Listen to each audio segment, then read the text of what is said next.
Sanibonani football lovers. Welcome to Sportibong Zika Malambong Nkosi. Ngathembe ni kahle emakhaya niyaphila. I have an update la. Kaizer Chiefs, as you know, ukuthi they had a crisis in the center back players whereby ukuthi we saw a player like Kevin Msimango being injured, a player like Rushin Dodley naye being injured. But now last week it was reported by Khalil Ben Yusuf ukuthi Kevin Msimango has returned to full training with the team. But for Urushin Dodley, it was said ukuthi after 2 weeks uzobe seka right in terms of a recovery. But as reported by Soccerbit today, they've said ukuthi it seems like ukuthi the injury is not gonna end soon. There's still a long way to go, because now it seems like ukuthi his ambition to play with AFCON, it seems like ukuthi now is going to be in jeopardy, because you'll want to rush the process ukuthi abe fully fit and abe fully recovered, but things won't go his way because this is an injury, and an injury you cannot estimate ukuthi uzoba right in, not unless you get cleared by the doctors and the physios. But for now, into seyisele nje emqondweni ukuthi we have to accept as amakhosi ukuthi uRushin Dodley soze simbone kahle next year, because mawuthi uyabheka the games that are remaining, I don't think we have many games up until giwe ku AFCON. So obviously we have to make peace with the fact ukuthi soze simbone kahle next year, whereby ukuthi at least now we'll have a healthy competition between him and Aiden McCarthy. But okwamanje we have to make peace ukuthi angeke simbone maduze. As you can see nani ukuthi that one thing that made it ukuthi abela akhona manje, I think, is that fact ukuthi even though he was showing ukuthi he's injured, as you can see in the picture ukuthi he was playing with straps, but now the fact that you keep on playing, the more you play with an injury, the more the damage it becomes. The more it becomes worse, because now if wavele nje kwathiwa azini hlala phansi ndoda, we'll see ukuthi so and that, but he was constantly played because he was the best we had in that time. But now we have to focus to let him heal and put our hopes and trust on Aiden McCarthy, because he's showing what he's growing in that position, confidence wise, and limiting making mistakes, misjudging height of the balls, including mistiming tackles. But he's growing because he's still young and it's still new to him, what he had to perform with consistent at the highest level, especially playing for a team like Kaizer Chiefs. It is not that easy, but for him, obviously, with his father that can play a figure role and also be his personal coach, coach ambonis you can fix here and there, that's a plus for him. Because one thing about him is that he's a ball playing center back, same as Rushin Dodley. He's well known by Kabalakele Rolls-Royce because the luxury that he has on that left foot, but including Aiden McCarthy. But then angazi uReggie Ndlovu umuphilipi nickname o Speedmanometer, umshini wokukala iBP uhlala nje thaqa kumuntu. But the good thing is that ukuthi we do have depth and we cannot worry about the injury ga Rushin Dodley, because we came a long way up until now. The season started without him, but we managed to soldier on. And one thing about the defense Chiefs, it is solid, keeping a clean sheets. Even when they concede, they don't concede more than one goal. Except that game we played versus Isikhukhune United. But that's the good thing with our defense. It is solid. We can play McCarthy with Miguel, they get a clean sheet. You can play McCarthy with Kunik, they get a clean sheet. To play Kunik and Miguel, you get a clean sheet. So the good news is that with Kevin Msimango coming back, it simply means we're gonna be fairly balanced. Miguel and Kunika on the right, Msimango and Kunika on the right hand side, Miguel uzoslotangale with Aiden McCarthy. So it is a plus. So there's no need to stress about Rushin Dodley. But he could have added something in our defense. But that's the bad news. luxury yethu, our Rolls Royce uzoba off up until next year by the look of things, but you'll never know. But mina ngokubona kwami vela hayi sesiyoze simbone kahle ngonyaka lo ozayo, okwamanje asikhuphuke ngayo uspeed manometer. And then let's talk about a player like uMatlo.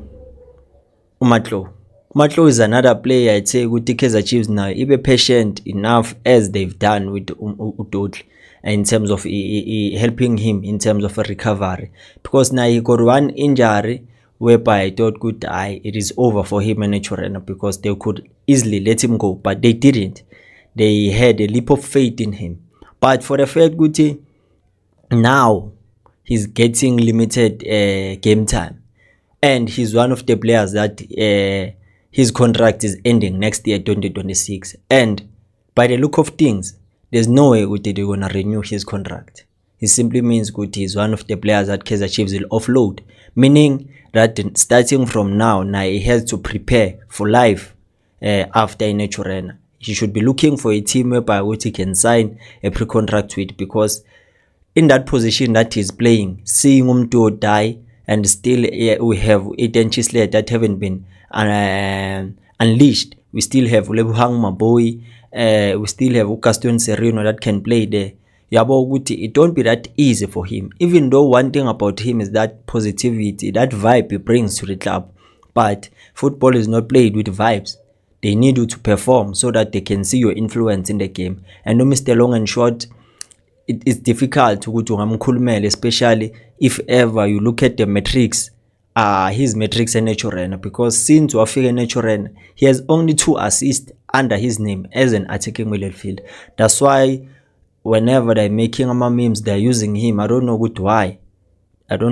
Because uvele wasusa ama-chase pain wadeliver ngama-tracker amakhulu ngale komakhe, but lokho akuchaza ukuthi manje he has to be subjected to bullying, even though we know ukuthi it is banter, but sometimes ezinye izinto kumele sikwazi ukuyikhuza from thina, because mentally it can be a big problem for him. Because if you can go to his social platforms, you can see ukuthi ayabambekanga phansi, balokhu babhizi nje banaye, but you'll soldier on.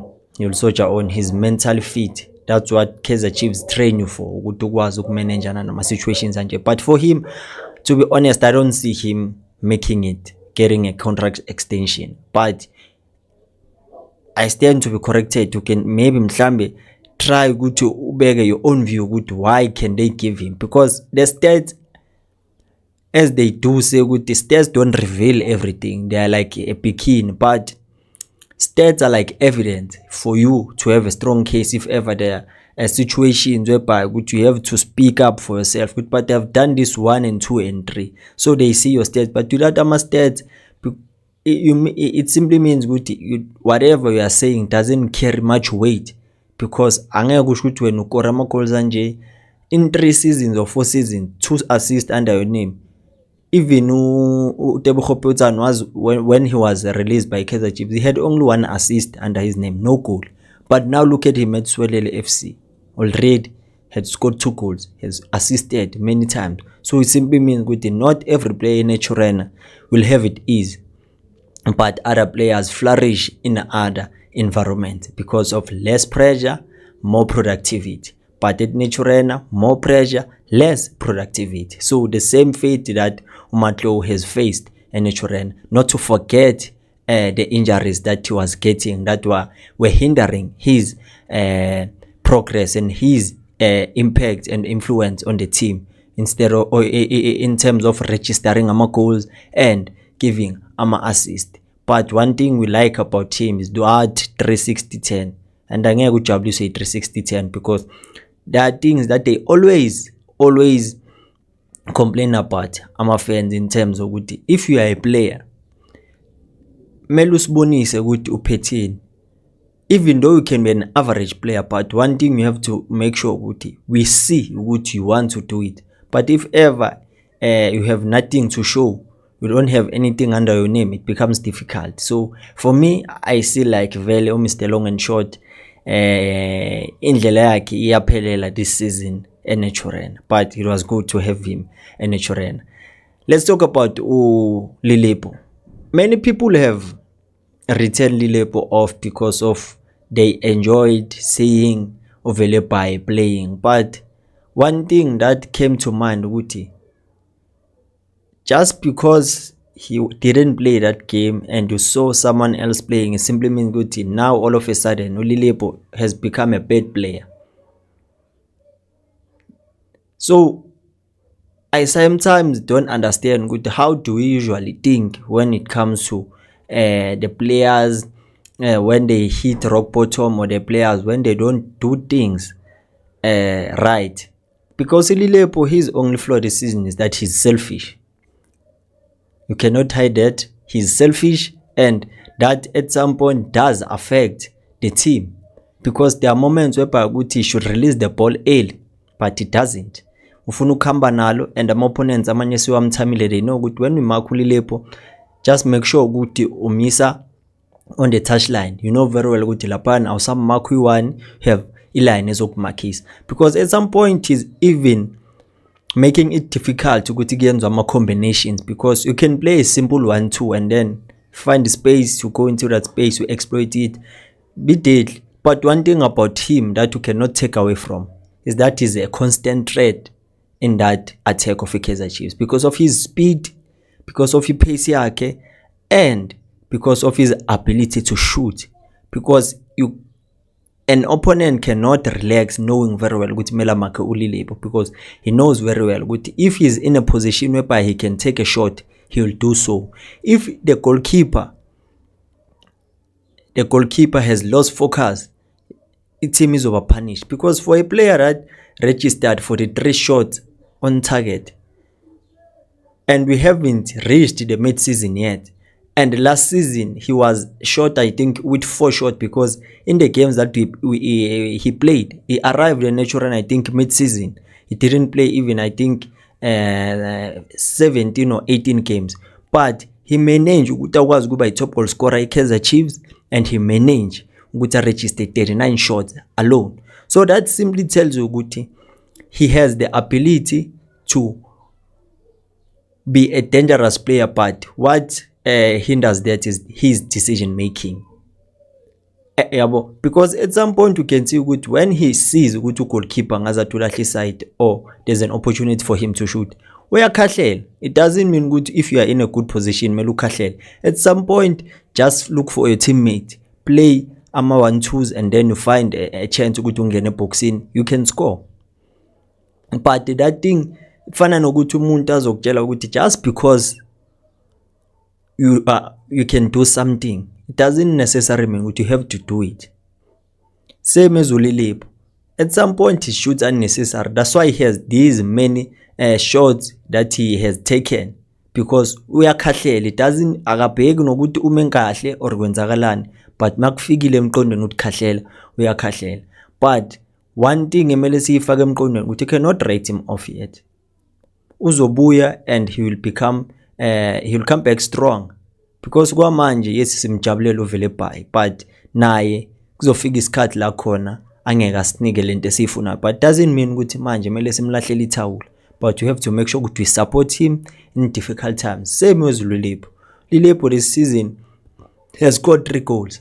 That's a good thing, yabo, because he shows ukuthi even though I'm at my lowest, or I'm not performing according to the standard that I came with, I can still produce my results. I can still win games for Kaizer Chiefs.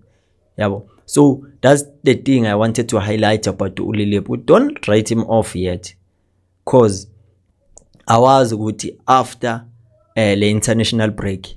What does he have in his sleeve that can help Kaizer Chiefs go forward? So this is it for today.